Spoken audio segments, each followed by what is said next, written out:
Depuis ce matin, l'histoire d'Adama Cissé est l'un des sujets les plus commentés sur les réseaux sociaux. Adama Cissé, 37 ans, était il y a quelque temps encore employé comme agent de propreté à Paris, mais c'était avant qu'une photo de lui, endormi sur son lieu de travail, ne soit postée à son insu sur les réseaux sociaux. Suite à la découverte de cette publication, les employeurs d'Adama ont décidé de licencier l'agent pour faute grave. Si c'est ce matin que cette affaire a éclaté et fait massivement réagir les internautes, les faits remontent pourtant à 2018. C'est à cette époque qu'un internaute avait publié la photo d'Adama Cissé en train de dormir dans les rues de Paris, un message de délation ouvertement haineux, dont le commentaire de l'auteur ne laisse aucun doute sur l'intention de la démarche. Ce soir à 17h40 rue Jean Lantier à Paris. Voilà à quoi servent les impôts locaux des Parisiens, à payer les agents de propreté à roupiller. On comprend pourquoi Paris est si dégueulasse. Un message qui fera son effet puisqu'il conduira au licenciement de l'agent d'entretien. Tout de suite, une bataille juridique s'engage. Si la société qui employait l'homme ne cautionne pas ce type de comportement de la part de ses collaborateurs, pour l'avocat d'Adama Cissé, l'employeur tape très fort pour pas grand chose. C'est cet après-midi que l'affaire est passée au Conseil des prud'hommes. Adama Cissé est avec nous ce soir pour évoquer cette affaire. Alors, un employé licencié à cause d'une photo sur Twitter,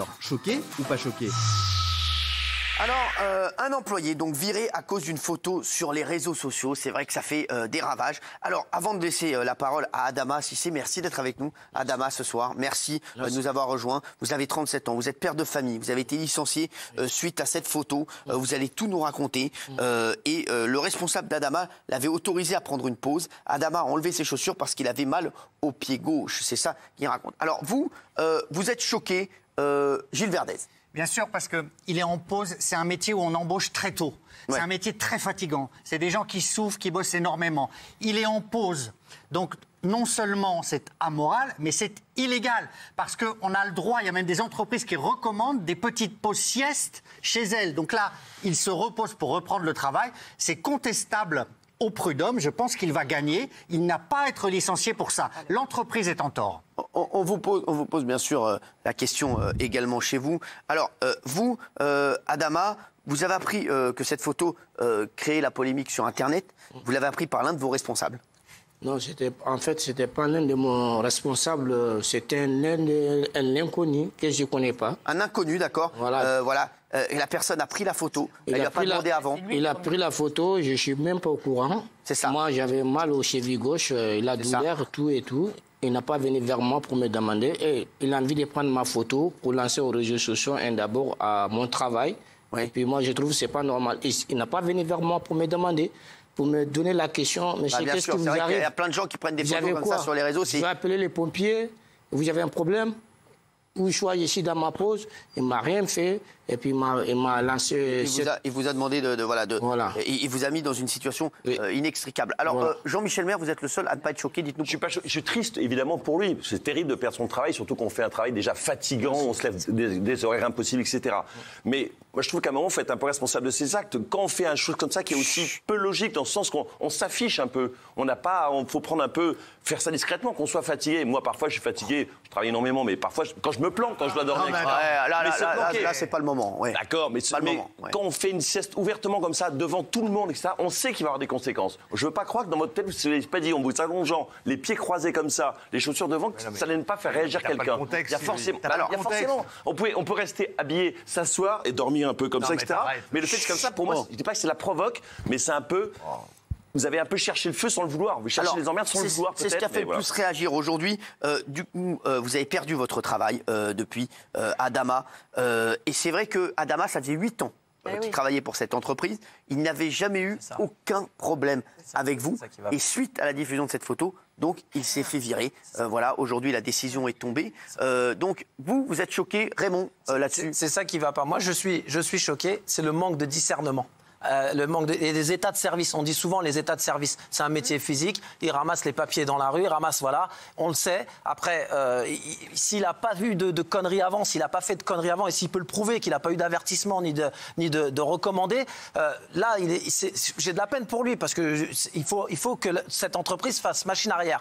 Mais je suis partagé quand même. Pourquoi je suis partagé? Parce que moi, je fais un métier aussi physique, tu t'endors comme ça dans la rue, peut-être que tu avais mal aux pieds, mais qu'est-ce que tu as fait la nuit aussi pour dormir en pleine journée? journée comme ça. Il y a ce premier point. Et le deuxième point, où je ne veux pas aller dans le sens de Jean-Mi, parce qu'évidemment, c'est un drame, mais moi, je me mets à la place du patron et de cette entreprise. Si moi, j'ai un salarié avec mon nom de mon entreprise qui dort dans la rue par terre, je passe pour quoi? Je passe pour un mec qui exploite ses employés à même les mettre au sol. Donc, il y a un moment donné, l'entreprise, elle doit le réintégrer ou lui donner un dédommagement si elle veut plus de lui, mais c'est pas logique de l'avoir licencié pour ça. Mais j'ai quand même ce petit truc vers Jean-Mi de me dire, il porte quand même les affaires de sa société sur lui, et c'est pas une belle image comme ça de dormir dans la rue. On va savoir où on est, Adama, aujourd'hui, et il va tout nous dire. Valérie Benaïm. Sauf que l'entreprise réagit non pas parce qu'elle a été chagrinée, mais parce qu'en fait, il y a une pression populaire de Twitter. Exactement. Donc elle réagit à cause de ça. Son image. Et le minimum, c'est de convoquer son employé pour connaître exactement les raisons. Voilà. Et le minimum, c'est de dire à son employé, tu n'as jamais eu de problème, donc avertissement, mais pas licenciement. C'est ce que je dis. Et celui qui met la photo, on en parle? Il vient d'en parler, Adama, oui, celui qui met la photo. Il ne doit pas donner. Ça, c'est un autre débat, et c'est le gros problème aujourd'hui des réseaux sociaux. On en a parlé 100 fois. Là, c'est un autre débat, on en reparlera. Mais là, on est un peu triste pour Adama. Je pense que c'est pas le sujet. Je pense qu'il faut s'intéresser à lui, à comment il est aujourd'hui, ce qu'il va faire plus tard. Je vous sens extrêmement triste, extrêmement touché, Adama. Déjà, je voudrais vous remercier d'être venu ce soir. Merci. Nous, on aimerait savoir. Je vous le dis, Adama. Nous, on s'est renseigné sur Adama, et je vous le dis, il n'a jamais eu de problème dans cette société. Jamais vous n'avez eu une remontrance de vos patrons. Non. C'est ça qui est grave. Jamais. Irréprochable. C'est ça qui est dingue. Vraiment. Donc, c'est ça qui est un peu c'est curieux. inacceptable, Cyril. Oui, c'est ça qui est compliqué. Même si, excusez-moi, même si j'ai un problème, soit on m'a fait partir dans une autre société, revenir travailler à un autre arrondissement, et soit l'arrondissement, je ne connais pas très bien, et par exemple, il peut me mettre une motif sur moi, comme quoi j'ai fait une bilan latérale, alors que je ne connais pas l'arrondissement. Et il me fait un avertissement pour ça. Ce n'était pas la faute à moi, c'est la faute à le chauffeur. D'accord. C'est à le chauffeur qui devrait me... Mais tous les salariés ont ça. Vous en êtes aujourd'hui. Tous les salariés, ils ont ça. Ça arrive à tout le monde, ça arrive souvent. Vraiment, oui. Je veux savoir si Adama, au Et moment où si vous j'ai un êtes... problème de retard, par exemple des transports, j'appelle, j'ai averti, comme quoi je suis en retard. Je viens au travail en plus. Je serai pas. Vous n'avez jamais eu de problème d'absence, je sais, vous avez toujours été là. Oui, Jean. Je répète que je suis triste pour lui. Mais... Et Adama, est-ce qu'au moment où vous êtes allongé comme ça pour faire une sieste, est-ce que ça vous a traversé l'esprit quand même que ça pouvait vous porter préjudice de faire la sieste comme ça dans la rue? Pas du tout, vous y avez pas pensé. J'ai jamais fait ça dans ma vie en France. Non, mais est-ce que vous y avez pensé au moment où vous êtes allongé comme ça? Est-ce que ça vous a dit je ne devrais pas le faire ou pas du tout? J'ai jamais habitué de faire les siestes comme ça là. Parce que j'avais la douleur.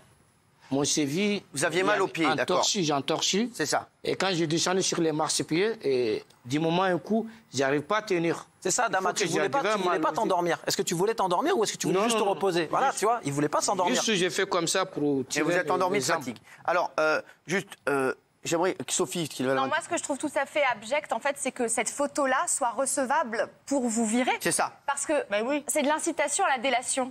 Et pour moi, il n'y a pas pire, en fait. C'est vraiment, c'est la fin. Je suis assez d'accord là-dessus. C'est la fin des rapports humains, quand on commence. Ce que disait Isa également. Voilà, mais ça, c'est fait pour nuire. Quoi, Benjamin? Bien sûr, non, mais c'est fait pour nuire. fait pour nuire. Évidemment. Oui, mais bon, reprenons. Est-ce que vous êtes choqué? Bien sûr, c'est pour ça que je suis choqué, parce qu'effectivement, c'est que pour nuire à ce monsieur, ils ont le symbole. Quel est l'intérêt de faire aucun ça? intérêt, aucun intérêt. Et en admettant que l'entreprise ait eu raison, en admettant, on ne licencie pas à la première semonce comme ça ne se fait pas, c'est illégal.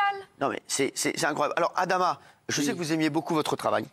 Comment? Vous aimiez beaucoup votre travail. Bien, j'aime bien mon travail. Ça fait combien de temps que vous travaillez? travaillez? J'aime bien garder mon travail, ça fait 8 ans. Ça fait 8 ans, je sais ce que vous nous avez dit. Là, vous êtes donc licencié? Oui, là, je suis licencié. Et vous êtes sans emploi? Oui, sans emploi actuellement. Je cherche, j'ai déposé mes CV partout, mais bon, j'ai travaillé pendant le mois d'octobre. Vous avez une famille? Je sais que vous êtes père de famille. Oui. Vous avez combien d'enfants? J'ai un gosse, j'ai 4 enfants, j'ai un gosse ici, le reste au pays. D'accord. Vous êtes de quelle origine? Au Mali. D'accord. Juste aujourd'hui, est-ce que vous êtes triste de la situation? Est-ce que vous avez pu discuter avec vos patrons, leur expliquer ou pas du tout? Pour ce qui m'a choqué, j'ai discuté. Les patrons, ils m'ont convoqué après le travail. Oui. C'est après le travail, ils m'ont montré cette photo-là. D'accord. Ils m'ont dit, c'est à vous? J'ai dit, oui, c'est à moi, bien sûr. Ils m'ont dit, qu'est-ce que vous arrive? J'ai dit, j'ai mal au cheville. Alors, eux-mêmes, ils savent que j'ai mal au cheville. J'ai dit ça, ils savent. J'ai envoyé mon arrêt maladie au travail là-bas, avant que j'ai commencé le travail là.